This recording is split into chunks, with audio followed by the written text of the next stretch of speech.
Over the years, there have been scandals surrounding the use of money that's supposed to be used to provide food for inmates in Alabama jails. Good evening, I'm Connor Borden. And I'm Mike Black. We've been following a story in Marshall County as a sheriff pushed for change on how the county jail can put extra funds to use. Well, voters got a chance to decide on that just a couple of days ago. Our Sydney Stallworth went to Guntersville today to talk with the sheriff.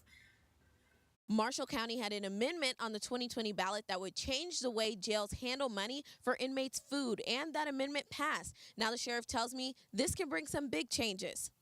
There have been issues all across the state with food bill money, how the food bill money was spent, and who kept what. The Marshall County Jail Food Amendment says the sheriff can't take any leftover money from the jail food budget for him or herself and won't be responsible for paying the remaining balance if a jail goes over budget when feeding its inmates. Sheriffs used to be able to legally pocket these leftover funds. If they made any money or had any profit or excess money left over, that money was considered the sheriff's salary. This could leave room for some unethical decisions to be made and could risk inmates' health. Governor Kay Ivey passed legislation in May 2019 that changes that policy across the state, allowing for 25% of any excess money to be used as a discretionary account. But Sheriff Sims says he's been pushing for changes that would make sure all the money ends up where it needs to go. Now it's a 100% discretionary account. First, inmates have to be fed, first and foremost, and the sheriff can no longer profit from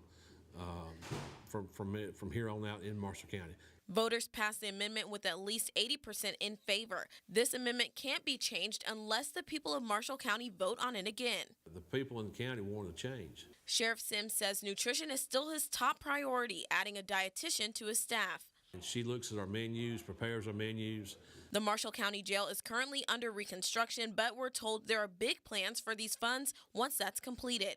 The sheriff also tells me that they can now use these funds to create new programs for inmates, including hopefully a parenting class, but all this will have to wait until the reconstruction in the jail is done at the end of 2020. Putting the Valley first, Sydney Stallworth, WZDX News.